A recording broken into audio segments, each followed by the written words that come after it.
Dos profecías bíblicas que ocurrirán en el río Eufrates. En primer lugar, el río Eufrates es el río más largo de Asia Occidental, con una longitud de más de 1.700 millas.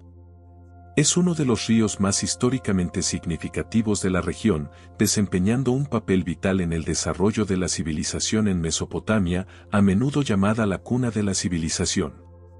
Junto con el río Tigris, forma los dos ríos definitorios de Mesopotamia, una antigua región en Asia Occidental entre ambos. El Éufrates se origina en las tierras altas del este de Turquía y fluye a través de Siria e Irak antes de unirse al río Tigris en el Sat al-Arab, un delta formado por la confluencia de ambos ríos que desemboca en el Golfo Pérsico. Este río también es mencionado en numerosos textos religiosos, incluida la Biblia, que lo menciona más de 50 veces. Sus aguas se han utilizado para irrigación, transporte y como fuente de energía para molinos y otras maquinarias. La Biblia contiene un pasaje que predice que el río Éufrates se secará eventualmente. Esta predicción se menciona como parte de los 7 juicios en el libro de Apocalipsis. Hay diversas interpretaciones y perspectivas sobre el libro de Apocalipsis, desde aquellos que lo temen y evitan estudiarlo hasta aquellos que son fanáticos y dedican mucho tiempo a estudiar e interpretar su contenido. Sin embargo, la predicción del Éufrates secándose sigue siendo un tema intrigante y significativo de discusión entre académicos y comunidades religiosas. Apocalipsis es el único libro de la Biblia al que se le han otorgado directamente sanciones divinas de recompensa y castigo. Por un lado, habrá una bendición especial para aquellos que lo lean en voz alta, tanto para sí mismos como para otros, y que guarden las palabras meditando en ellas y aplicándolas en sus vidas. La Biblia dice que algún día el río Éufrates se secará para dar paso a un rey. La Biblia es un libro lleno de predicciones. Sus páginas contienen 735 profecías. Sobre el futuro, una predicción se encuentra en una cuarta parte de los capítulos de la Biblia, de principio a fin.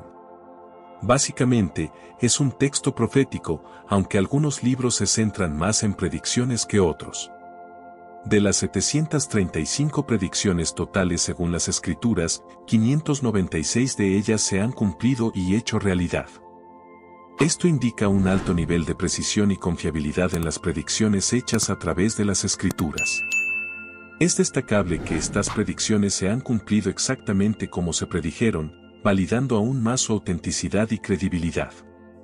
Es realmente notable considerar que un asombroso 81% de todas las profecías bíblicas ya se han cumplido, algunas de ellas datan de siglos antes de su realización. Un porcentaje tan alto de precisión es un testimonio de la naturaleza profética del texto. No es difícil imaginar que el 19% restante también se realizará con el tiempo, considerando el impresionante historial hasta ahora. Este hecho por sí solo habla de la credibilidad y fiabilidad de la Biblia como un texto profético. La Biblia ha demostrado ser correcta en cada predicción hasta este punto en el tiempo. La mayoría de las profecías restantes se centran en el regreso real de Jesús y los eventos que ocurren después de su llegada. Según algunas interpretaciones de las profecías bíblicas, hay aproximadamente 20 predicciones que aún deben hacerse realidad antes del regreso de Jesús. Muchas personas que sostienen estas creencias están observando de cerca los eventos mundiales para ver si estas predicciones comienzan a desarrollarse. La naturaleza de estas predicciones varía según la interpretación, pero pueden incluir cosas como desastres naturales, convulsiones políticas o el surgimiento de un gobierno global. La idea es que una vez que estos eventos hayan tenido lugar, los creyentes sabrán que el tiempo está cerca para la segunda venida de Cristo. El río Éufrates se discute en Apocalipsis 16, que se considera la sección de futuro cercano del libro. Según muchas interpretaciones del texto bíblico cristiano, el libro de Apocalipsis se puede dividir en 3 eras o periodos de tiempo distintos. La primera era se cree que es el tiempo presente y se cubre en los capítulos 1 a 5 del libro. La segunda era se dice que es el futuro cercano y se cubre en los capítulos 6 a 16, mientras que la tercera era se considera el futuro lejano y se cubre en los capítulos 20 a 22. Según predicciones recientes, se espera que el río Éufrates aparezca en el futuro cercano. Aunque aún no está claro el cronograma y los detalles exactos de este evento, se cree que puede tener implicaciones significativas para las áreas y comunidades circundantes, especialmente en el contexto de los juicios de la tribulación de 7 años. Comencemos con los 7 sellos, continuemos con las 7 trompetas y terminemos con las 7 copas. Al menos podemos consolarnos con el hecho de que las circunstancias no pueden volverse más sombrías de lo que se predijo en estos capítulos. El libro de Apocalipsis en la Biblia describe una serie de eventos apocalípticos que ocurrirán antes de la segunda venida de Jesucristo. Estos eventos son conocidos colectivamente como el periodo de tribulación y se dice que están marcados por un sufrimiento intenso y destrucción. Según el libro de Apocalipsis, los juicios de la tribulación se dividirán en 3 conjuntos: los sellos, las 7 trompetas y las 7 copas. Cada conjunto de juicios traerá consecuencias cada vez más severas para la tierra y sus habitantes. Finalmente, las 7 copas se derramarán, dando lugar a eventos catastróficos como terremotos globales, oscuridad y la destrucción de Babilonia. A pesar de la gravedad de estos eventos, muchos cristianos encuentran consuelo en el hecho de que están predichos en la Biblia y creen que Jesucristo triunfará sobre el mal para inaugurar una nueva era de paz y prosperidad. El río Éufrates se seca para dar paso a los reyes del este. ¿Quiénes son los reyes del este? Este secado no es simplemente un fenómeno climático, sino que parece estar orquestado divinamente como parte de los acontecimientos que conducen al Armagedón.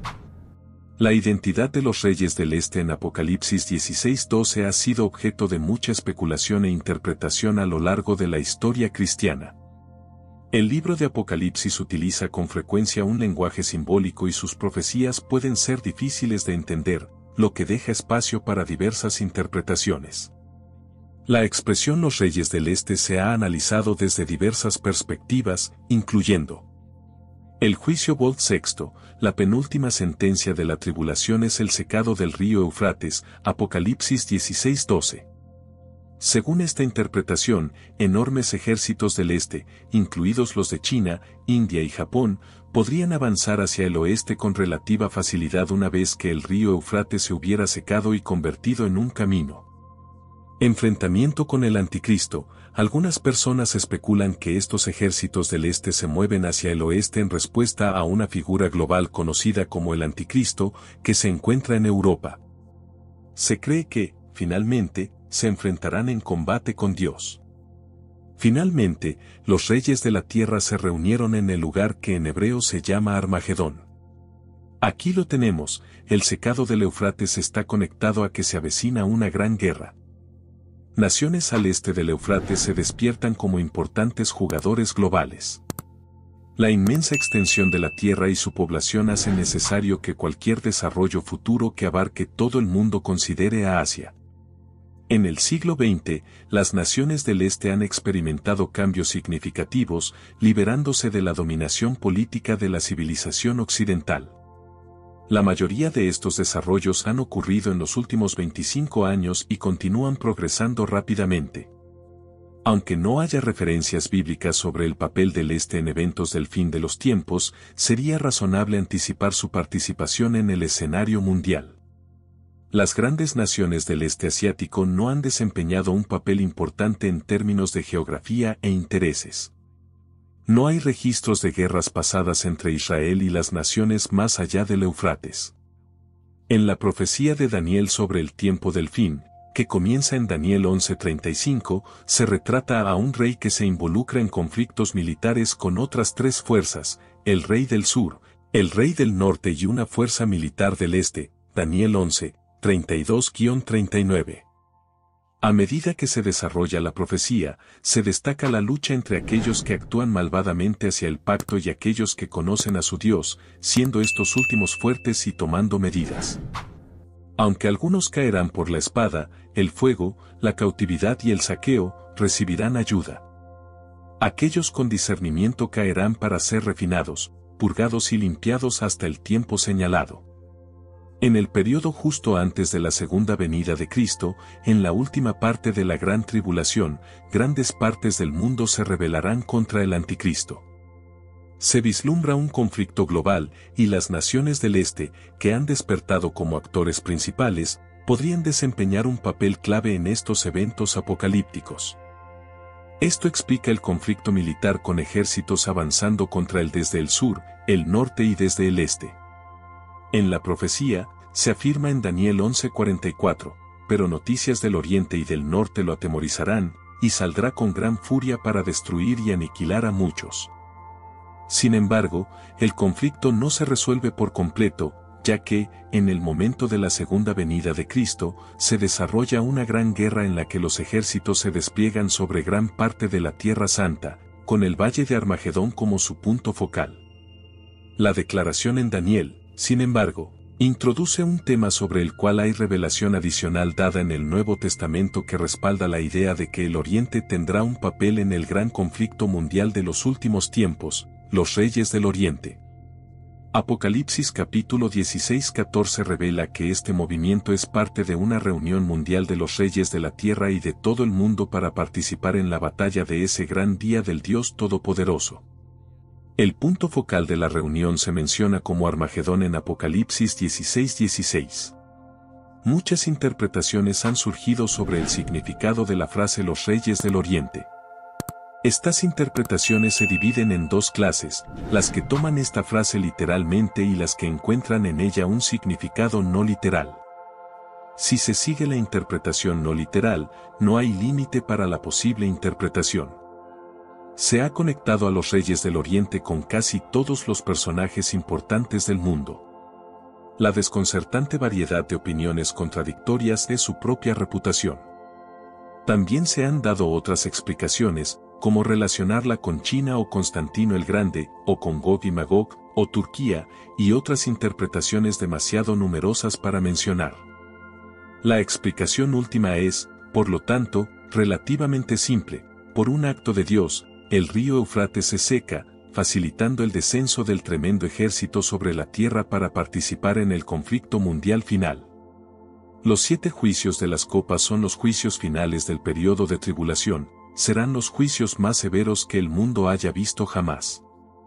Las 7 copas se describen en Apocalipsis 16:1-21, donde se llaman específicamente las 7 copas de la ira de Dios. Bajo el Anticristo, la maldad del hombre ha alcanzado su punto máximo y se encuentra con la ira de Dios contra el pecado. La 7ª trompeta convoca a los 7 juicios de las copas. El río Éufrates se seca en la 6ª copa. La primera copa produce úlceras purulentas en las personas que tenían la marca de la bestia y adoraban su imagen. Esta plaga está dirigida a aquellos que se han comprometido con el Anticristo. Los santos de la tribulación no se verán afectados por estas úlceras. La segunda copa se vierte en el mar, convirtiendo el agua en sangre como la de un cadáver, y toda criatura viviente en el mar murió. Cuando se vierte la tercera copa de la ira de Dios, también los ríos y manantiales de agua dulce se convierten en sangre.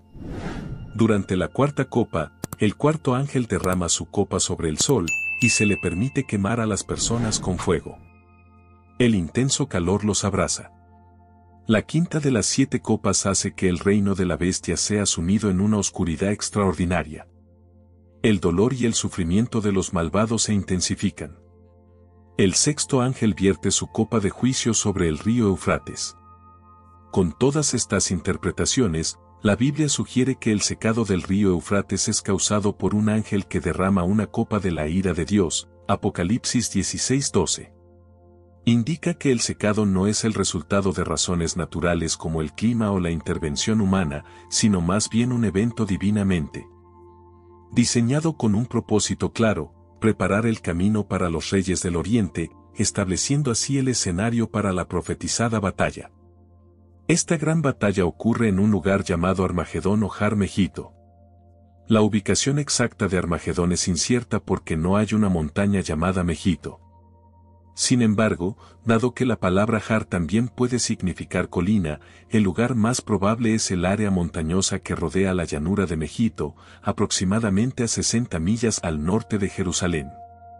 Megiddo ha sido escenario de conflictos entre numerosos ejércitos a lo largo de la historia, incluyendo los egipcios, asirios, griegos, romanos y cruzados, así como las tropas de Napoleón.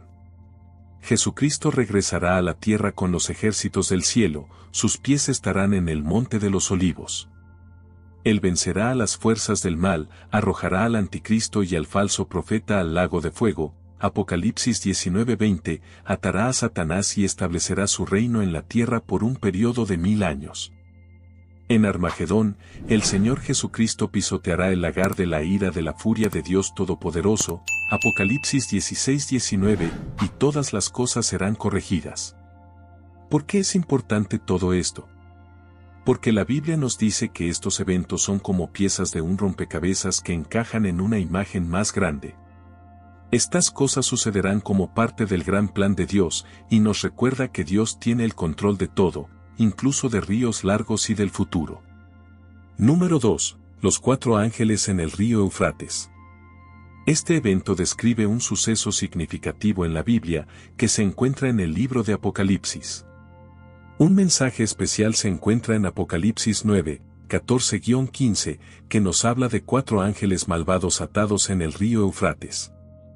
Estos ángeles son liberados para llevar a cabo una tarea importante de Dios, traer su juicio al mundo.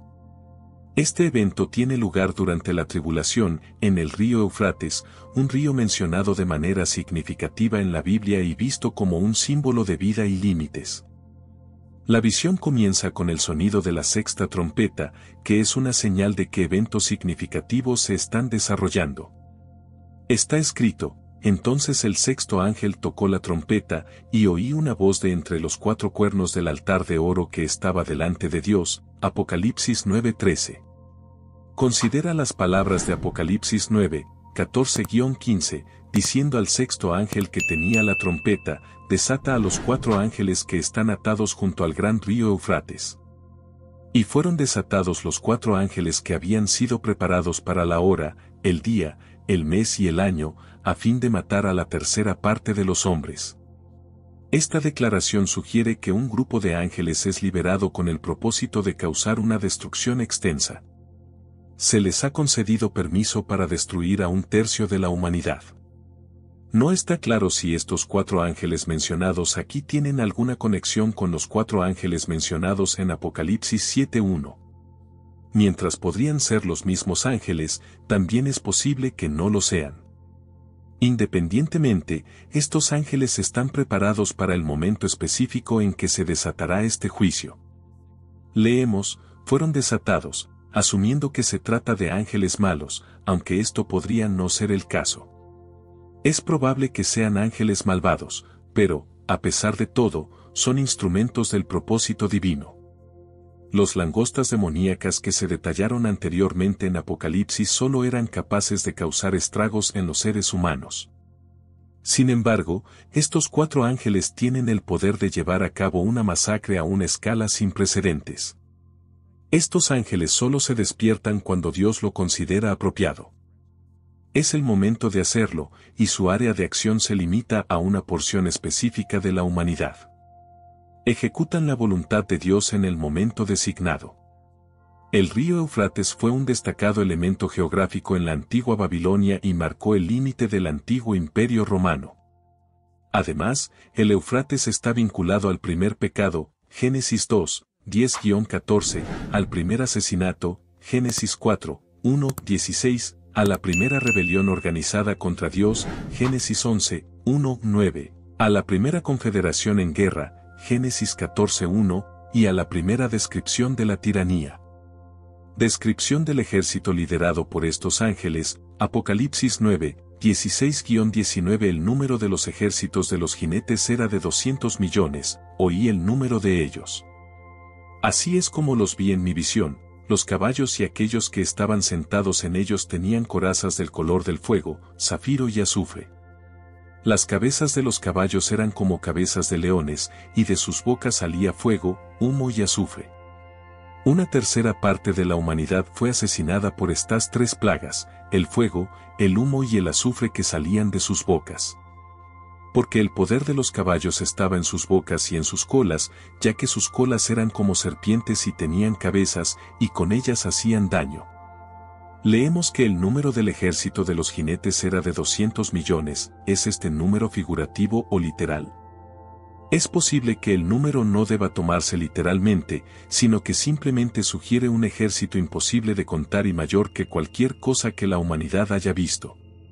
Estos jinetes se describen en términos extraños y grotescos, una imagen extremadamente potente de terror, destrucción y la connotación de demonios. Leemos el ejército de los jinetes, ¿habla esto de un ejército normal o uno sobrenatural? ¿Es esta una legión de soldados humanos o un ejército de hordas demoníacas? Si lo que se describe es un ejército natural de hombres, entonces la extraña descripción podría referirse a la guerra mecanizada moderna. Es posible que Juan simplemente use las palabras a su disposición para representar maquinaria moderna, lo que hace que la historia sea extraña y aterradora. Quizás la interpretación más segura sea ver esto como un ejército literal de 200 millones de fuerzas demoníacas invadiendo la Tierra, desarrollando aún más el concepto del ejército demoníaco que se asemeja a langostas, introducido anteriormente en Apocalipsis 9, 20-21. El resto de la humanidad que no fue asesinada por estas plagas no se arrepintió de las obras de sus manos, para no adorar a los demonios e ídolos de oro, plata, bronce, piedra y madera, que no pueden ver ni oír ni andar. Y no se arrepintieron de sus asesinatos, ni de sus hechicerías, ni de su inmoralidad sexual, ni de... Pero el resto de la humanidad que no fue asesinada por estas plagas no se arrepintió, a pesar de la aparición de algunos signos y milagros bastante abrumadores. La mayoría de la humanidad no mostró evidencia de remordimiento, en cambio, persistieron en la adoración de sus ídolos, como si nada hubiera sucedido. No cesaron en su adoración a los demonios, ya sea de manera consciente o inconsciente. Es sorprendente observar lo rápido que las cosas pueden volver a lo que se considera normal después de un desastre como un terremoto. Tenemos la tendencia a olvidar las lecciones de Dios, especialmente aquellas que se nos presentan en forma de juicio. Y no se arrepintieron de sus asesinatos, sus hechicerías, su inmoralidad sexual ni de sus robos. Esta lista de pecados es una acusación potente contra la era en la que vivimos actualmente. La inmoralidad sexual y los robos son sin duda algunas de las características definitorias de nuestra civilización contemporánea. La conexión con los demonios surge de la interpretación de que estos ángeles podrían ser ángeles caídos o seres demoníacos debido a su misión destructiva. Los demonios son presentados como espíritus malignos y generalmente se asocian con la adoración de dioses falsos e ídolos. En el Nuevo Testamento, está claro que los demonios conocen a Jesús y le tienen miedo. Se les describe en la Biblia como espíritus malvados y rebeldes en contra de Dios y las personas. Su papel es parte de los eventos y profecías del fin del mundo descritos en el libro de Apocalipsis. Los 4 ángeles en el río Eufrates son parte de una profecía apocalíptica y su conexión con los demonios es más interpretativa que explícita. Su representación como seres espirituales maliciosos es coherente a lo largo de la narrativa bíblica. ¿Por qué Dios permite esto? La Biblia sugiere que Dios permite la existencia del mal, incluidas las fuerzas demoníacas, para cumplir un propósito mayor. En el libro de Job, por ejemplo, Dios permite a Satanás poner a prueba a Job, lo que finalmente lleva a un entendimiento más profundo y a una fe más firme en Dios. Esto se puede interpretar como Dios utilizando el mal o el sufrimiento para un bien mayor, aunque no necesariamente respaldando o creando el mal en sí mismo. Es un tema complejo que a menudo lleva a discusiones sobre el libre albedrío y la naturaleza de la soberanía de Dios. La reconciliación de la existencia del mal y el sufrimiento con la naturaleza de Dios como amoroso y justo se conoce comúnmente como el problema del mal. En la Biblia, se aborda de diversas maneras. Por ejemplo, Romanos 8:28 dice, y sabemos que en todas las cosas Dios obra para el bien de quienes lo aman, los que han sido llamados según su propósito. Esto sugiere que Dios puede traer el bien a través de. La noción de que Dios puede sacar el bien de lo malo o del sufrimiento refleja la idea de que, incluso en medio de las adversidades, hay un propósito divino más grande en juego. Además, el concepto de libre albedrío, como se ve en Génesis con la historia de Adán y Eva, sugiere que el mal y el sufrimiento a menudo son el resultado de las decisiones humanas en lugar de actos directos de Dios. La coexistencia de un Dios amoroso y justo con el mal y el sufrimiento es uno de los temas más debatidos. La historia de los 4 ángeles en el río Eufrates es una parte crucial de la visión de Juan sobre el futuro.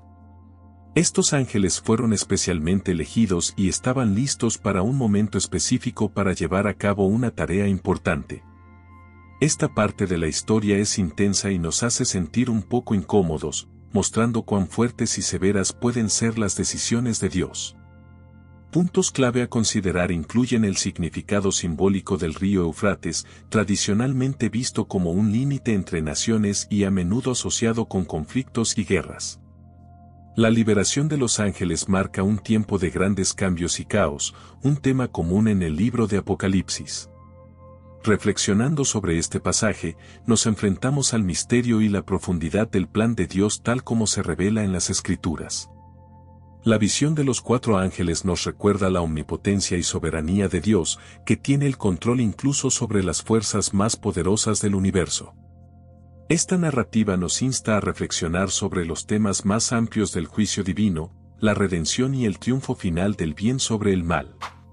Es un llamado a la reflexión personal sobre nuestras propias vidas y nuestro lugar en el plan de Dios. Como dice Apocalipsis 13:9, si alguno tiene oído, oiga, esto es una invitación a escuchar, comprender y responder a las profundas verdades encontradas en la palabra de Dios. En general, los 4 ángeles en el río Eufrates no son simplemente una historia del pasado, sino un mensaje vivo relevante para hoy. Esto nos invita a seguir aprendiendo y estudiar la Biblia cuidadosamente para comprender mejor. Al hacer esto, podemos conocer más acerca de las enseñanzas de Dios y encontrar ayuda para nuestra vida cotidiana. Seamos ansiosos y abiertos para aprender más y fortalecer nuestra fe.